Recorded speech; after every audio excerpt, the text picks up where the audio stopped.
Hi, listeners. It's Becca and Brooke with the College Admissions Insider podcast. We're here to remind you of Bucknell's application deadlines for this year. For incoming first-year students, our Early Decision 1 deadline is November 1st. And for Early Decision 2 and Regular Decision applicants, our deadline is January 10th. We can't wait to meet you through your application.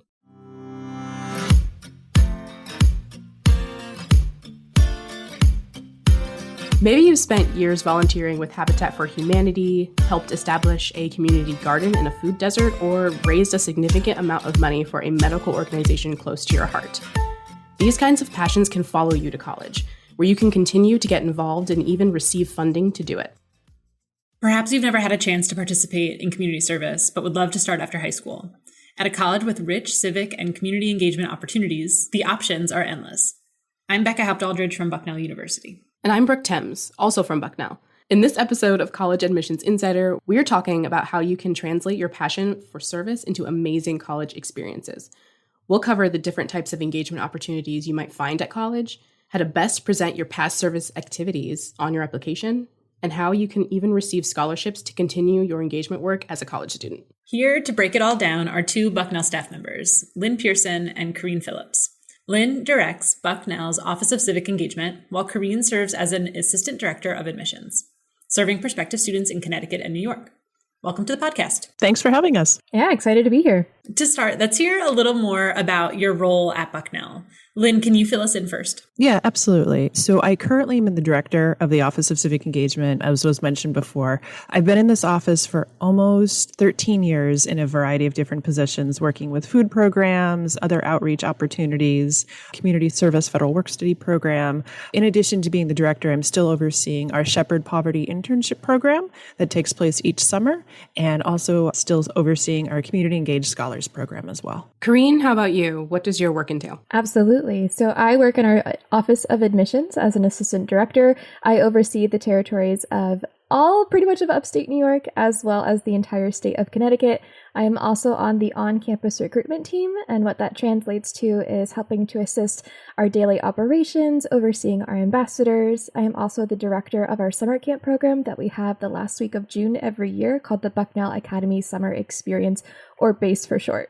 We love definitions here on this podcast. So when we're talking about civic engagement and or community service, what do those terms mean and how are they the same or different? Yeah, I mean, a lot of the folks listening to this are probably very used to the words community service.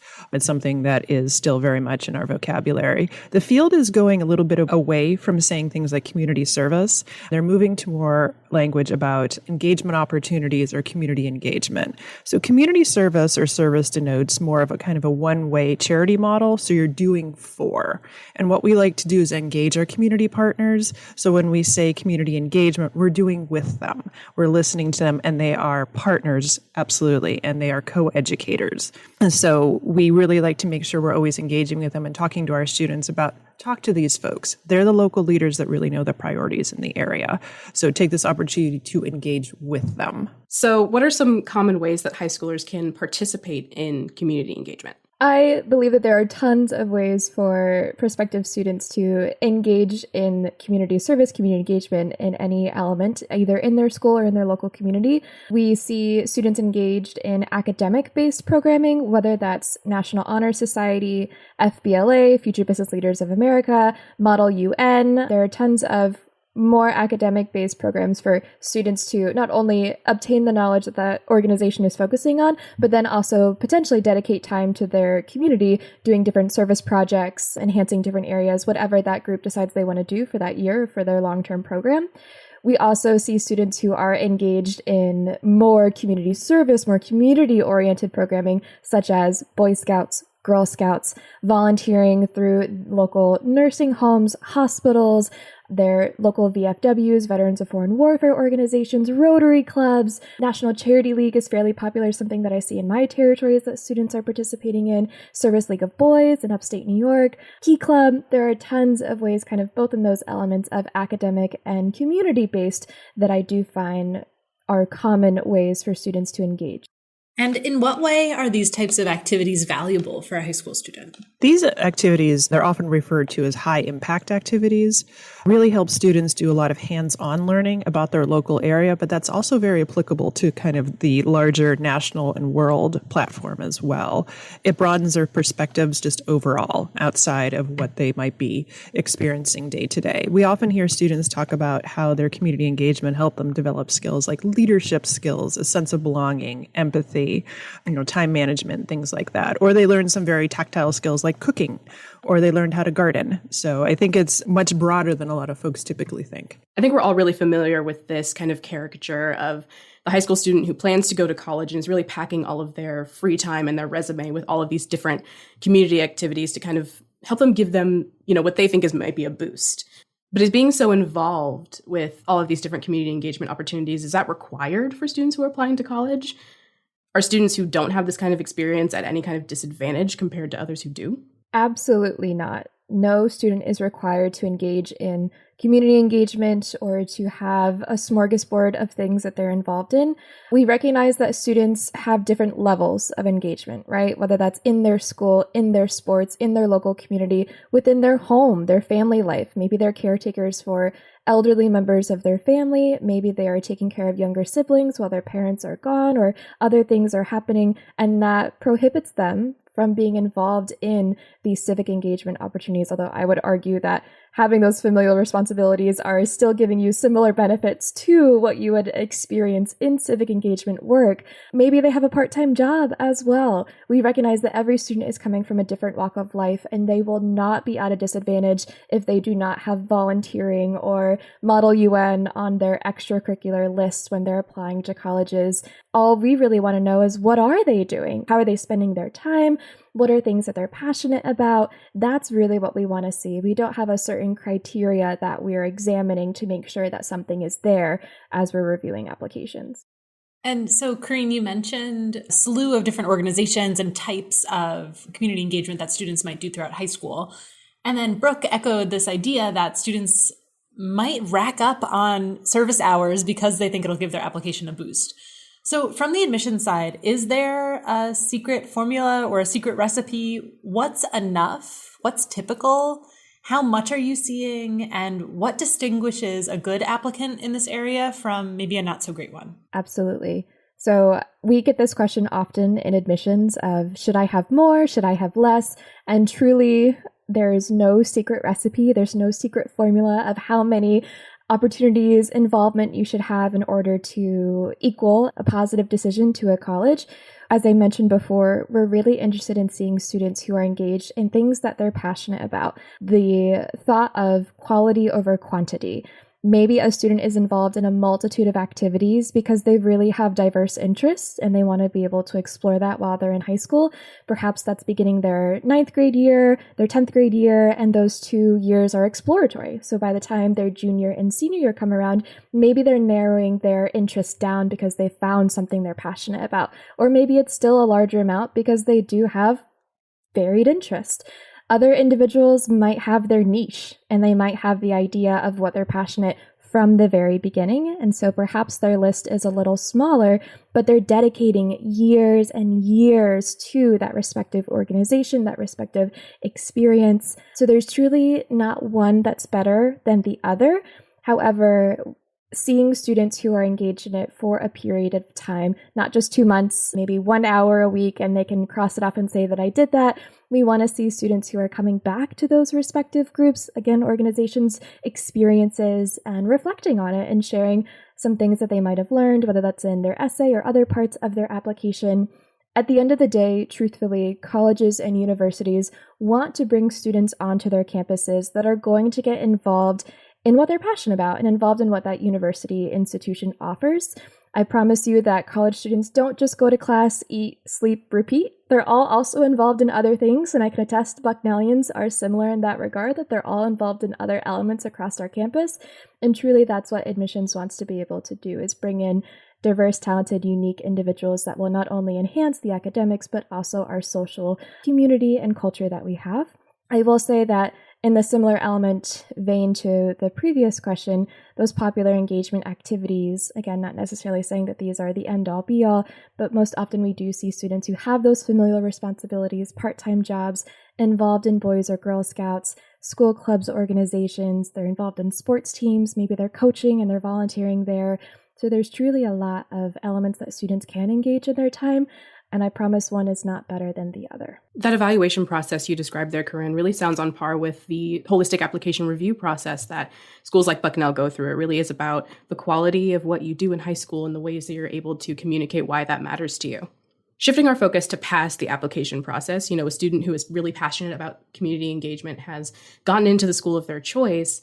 What might some opportunities look like for them to continue that in college? I think specifically in our area with our office, we really try to focus on local community identified priorities. So talking with our community leaders, seeing what are the themes or the issues that are popping up. So we work specifically in 3 counties, Snyder, Union, and Northumberland with those particular leaders. And there's probably about 120 agencies in our area, but also knowing there are some schools that are in much more of an urban area. So they may have access to a lot more agencies than we will in our particular area. But the variety of opportunities is pretty amazing. Like we do have the tutoring, the mentoring, of course. We also have one of the few furniture donation banks in the country that is in Northumberland County that you can work with.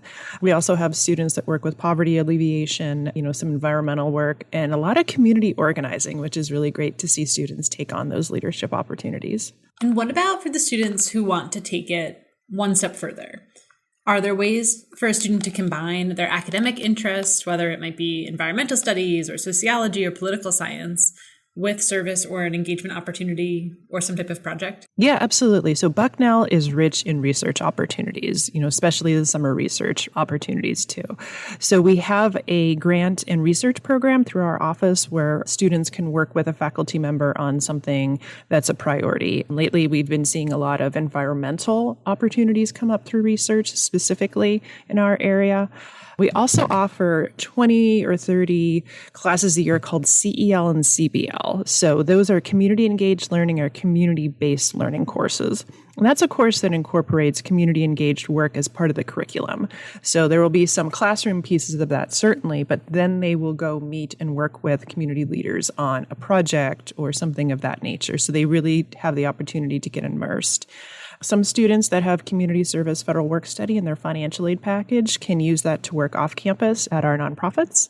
And then we also have several nonprofits that work with students to take on leadership roles, to be kind of the coordinator for, volunteers or donations or things of that nature. So there's some different opportunities out there if they want to be a little bit deeper in their experience. Lynn, you mentioned there quickly, work study that might be a part of a student's financial aid package. And I'd love to talk a little bit more about the financial opportunities that might come with a student who is really civically engaged. You oversee Bucknell's Community Engaged Scholars Program, which awards $20,000 annually to students who are public service leaders in their communities. And they, as a cohort, kind of engage in projects while at Bucknell. Yeah, absolutely. It's hard to believe we are welcoming our 5th cohort this fall. It seems like we just started it, not very long ago, but we're also graduating our first class, so which has really been great to see. So those scholars are welcomed into the campus, and we have regular meetings and trainings with the cohorts or the scholars in general about community engaged work. That's also a time where we have them interact with a lot of the community leaders, talking about the opportunities or why those community leaders got into civic engagement as well. So they can see kind of the breadth and the depth of some of our leaders and their work. Some of the past projects that the scholars have either done as a group or individually, we had a virtual GED tutoring program with a secure adolescent treatment unit not long ago, which was very successful, and the students learned quite a bit. And they also learned a lot working with the staff at that treatment unit as well. We have done some community organizing around climate change, voting, voter education, food distribution programs, farming, gardening, also some environmental causes. So it's really been great to see them find something it has a spark in them and then really just kind of go with it. And they have the opportunity for 4 years to kind of really dive deep into those themes. So it's really exciting to see them grow and then also see their projects grow as well. Yeah, I had the privilege to actually talk to a student who was involved in that GED tutoring program. Yeah, and the way that he described it was so great for those students there at that treatment unit. That's one example of a scholarship program that might offer tuition help for students coming into a school. But are there other scholarships or kind of tuition supplements that students can find either maybe at the state or national level? Or I think some of the national orgs like Rotary or Kiwanis or something like that may offer some scholarships on their end, which is great to see, especially if the student has been deeply involved with that. I think like maybe National Honor Society or some of those also have some financial support as well. I'm so glad you asked that, Brooke, because I think that's a great reminder to our listeners to make sure that they're exploring merit scholarship opportunities, not only at the institutions that they're applying for and making sure they're going through that process to be considered for merit, but also exploring outside funding options too, because there are a lot of dollars out there that are available to students, especially ones who are particularly civically minded. And so, Lynn, you got into the Community Engaged Scholars Program, told us a little bit more about that. You mentioned some summer research opportunities and grants that help fund that. And so those are some examples of how students can be funded for this work. What other ways can students translate their experience into college opportunities? Are there things we haven't touched upon yet? It's really great to see them kind of also work on their soft skills as well, because those are really great lifelong skills that will help them post-Bucknell or post-college. So they really get to understand the more of the why.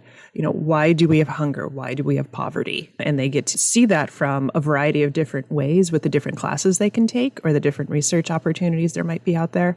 So it's really great to see those as well. Or, having regular contact with some of our community leaders and just engaging with them in conversation is really great as well.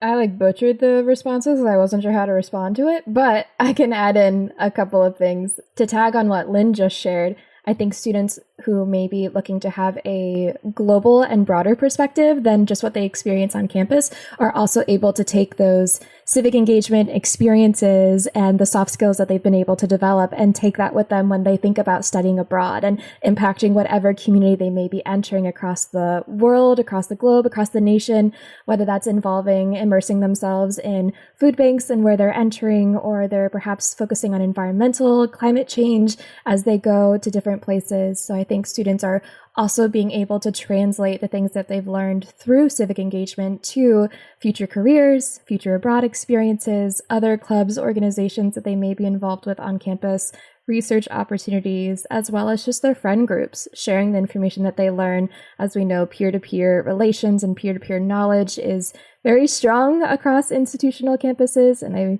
firmly believe that many of our students are sharing the things that they learn and how they're growing with one another. Yeah, I love that you both mentioned that kind of study abroad aspect and that experience of getting engaged in a community that is maybe different from your own. And I think that's true of students who are just maybe moving, to a different state to attend college. A lot of students will end up going to a college in a place they've never lived before, never experienced before. And so in what ways can service and community engagement help them become more embedded? I think they get to know folks that have, like we say, we really want students to learn local.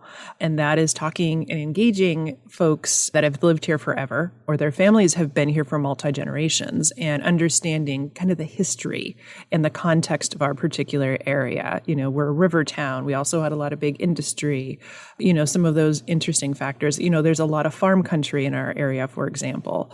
And so it really kind of, I think, takes them out of what they may have learned, and it kind of expands that and broaden that horizon, seeing things that they may have only, seen on TV or read about in books. So it kind of brings that learning alive a little bit.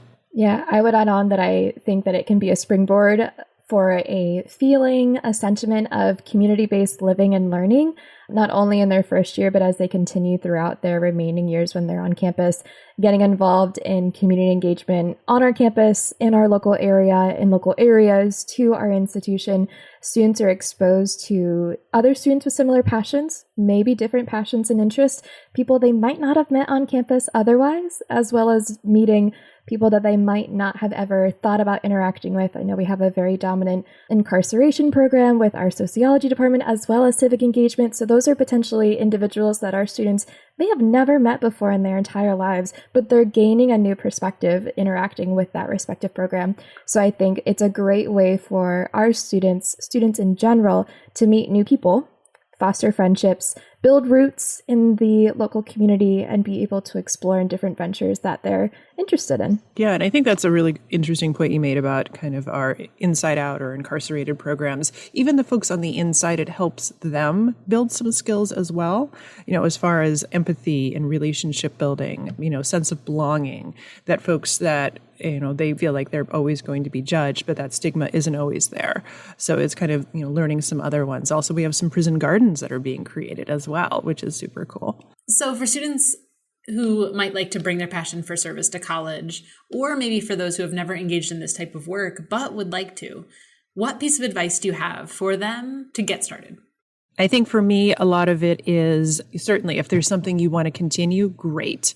We do have a very large number of student clubs and orgs already. So it could be a possibility where you could bring that and continue to work with a student org or start a new one, certainly as well. We also have a new platform called Engage Bucknell on our website. So that has a listing, the platform has a listing of all of our community partners and about the work they do. So it's something you can look at prior to coming to Bucknell. Are there themes or agencies that do work that you're interested in?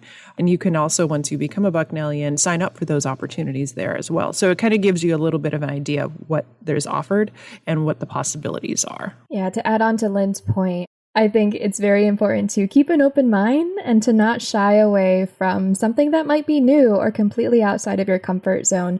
College is a great place to explore new and exciting things, whether that's, again, your academic, social experiences, as well as civic engagement. To those who have never had the opportunity or the experience before, try something new that sounds interesting to you, or try something that will push you outside of your comfort zone and offer a challenge. For those of you that have been involved, maybe it's something similar from that experience, or again, maybe it's something brand new because you've never had the opportunity to dive into that. So I would say welcome new opportunities, try things out, see what you like, see what you don't like, and keep doing whatever makes you happy and whatever you're passionate about. Thank you both for chatting with us today and exploring the world of civic engagement on college campuses and helping our listeners, students and their families, figure out how they can connect these dots between their high school experience and their college experience. Yeah, excited to be on here. Thanks for inviting me. Absolutely. It's been a pleasure, and we're always welcome to have individuals reach out to us with any questions. We also want to thank everyone out there for listening. If you're a fan of the podcast, please take a moment to rate, subscribe, and share this episode with the students in your life. College Admissions Insider will be back with another new episode in just a few weeks. In the meantime, send your questions, comments, and episode ideas to podcast@bucknell.edu. We read every note you send. And finally, you're invited to follow Bucknell on your favorite social media apps. Just look for @BucknellU on Instagram, Facebook, Twitter, YouTube, and TikTok. You can also follow our student-run Instagram account and see what really cool civic and community engagement opportunities our students are exploring here at Bucknell @IamRayBucknell. Until next time, keep reaching for your dreams and your dream school.